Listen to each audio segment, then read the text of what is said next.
Introducing Professor Indigo Raindance. She is a professor at Berkeley University.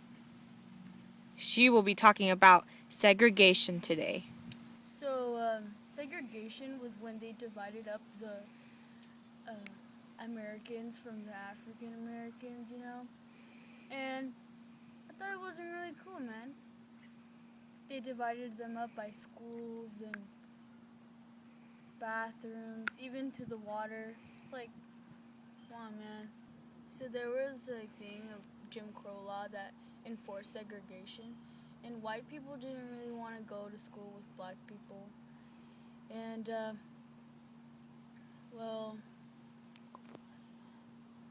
what? We're talking about segregation. What? We're talking about segregation. Yeah. So they were really treated really badly. So by this time, African Americans were treated like second-class citizens, and they were really treated bad. They got lynched, and they were hosed with like the ones that the fire people shoot at, and they really didn't have a chance to vote or anything like that. They would get in trouble, and like if it was a white person's fault, they would get in trouble and like get treated unequally, like they would go to jail, which didn't really make sense. So in 1963, when John F. Kennedy was in office, he tried to pass a law to end segregation. He didn't live to see that day because he got and absorbed into the ground. Professor. Sorry. So the law of 1964 was when it got passed by President Eisenhower, and that's how the end of segregation happened.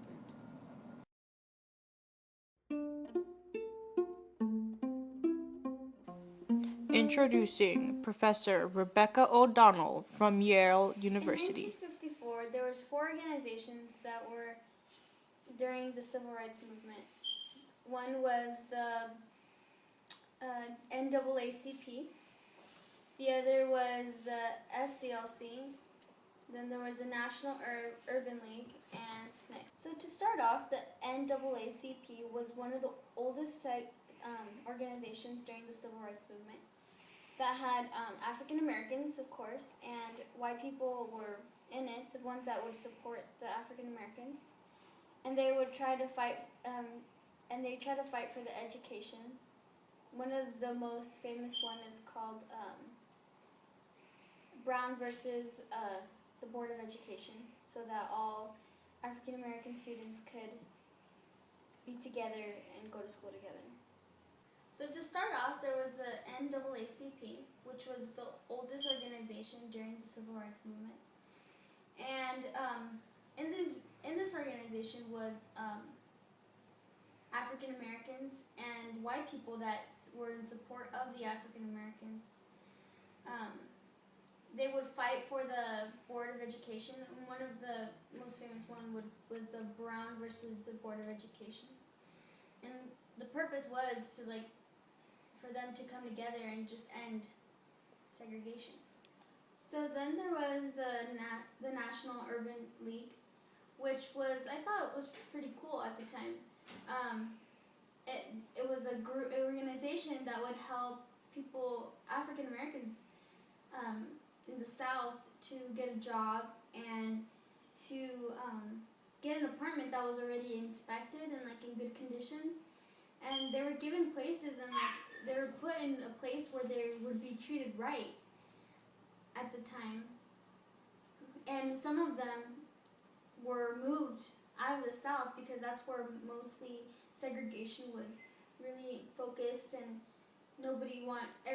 everyone had the mentality not to talk to African Americans. So then there was CORE, and this stood for Congress of Racial Equality. And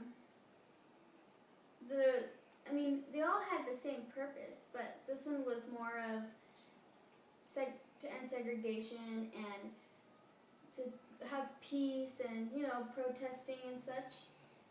And this also involved African Americans and white people that were in support of them as well.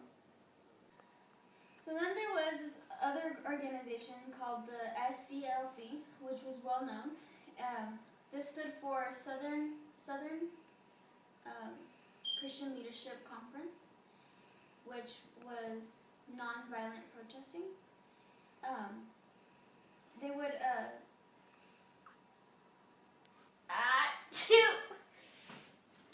excuse me. So basically, this was the organization that was nonviolent, and when they would be protesting, white people would come and beat at them, and they would just take it. That's what the whole point was, and that was Martin Luther King's point. Like, he didn't want them to fight back, so that they could get their message across and make them look like the bad people, not them.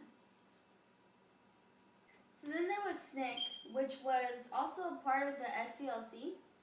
And what this stood for was Student Nonviolent Coordinating Commute. And basically there was this lady called Ella Baker, and she was involved with the SCLC, and she thought that it would be a good idea to involve younger people in the civil rights movement, which was also being nonviolent. So there is the famous march where the youngest was for young students, and the youngest child was 4 years old, and they were just protesting and singing freedom, freedom, freedom, so that they could end segregation.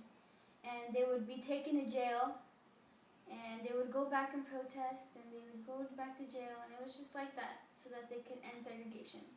Children were also in support of to end segregation. It was so beautiful. It gets to me every time I hear about it.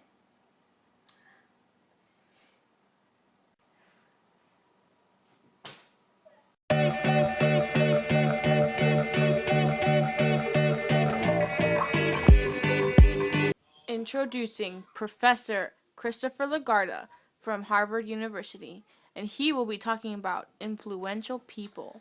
So one of the most influential people in history would be Martin Luther King. His first job was to be a pastor because his father was also a pastor. So so at the age of 27, Martin Luther King led the bus boycott, and which began in December 1955, which his inspiration was Gandhi, by leading or making an organization of the SCLC, which to react to nonviolence. Excuse me.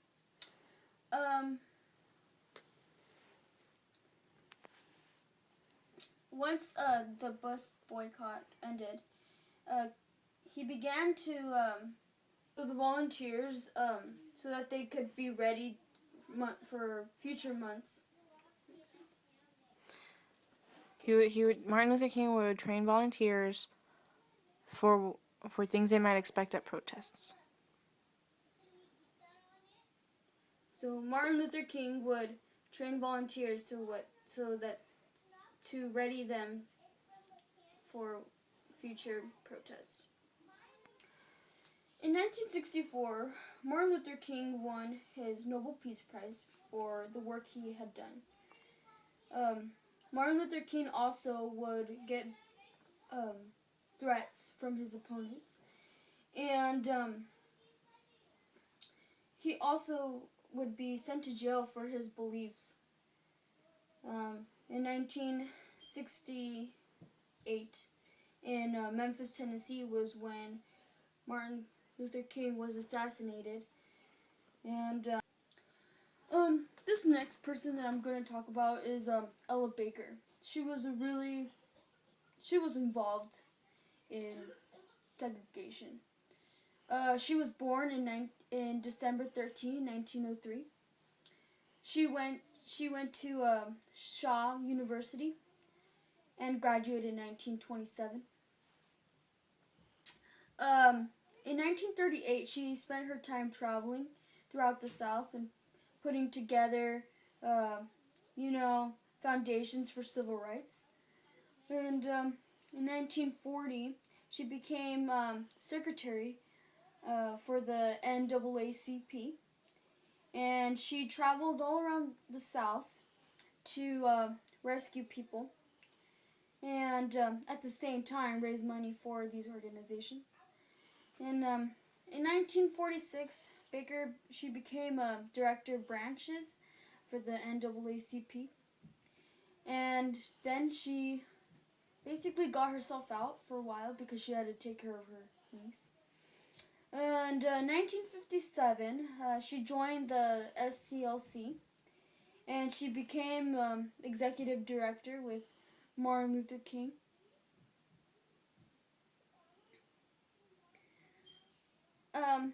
This group was made from African Americans and leaders.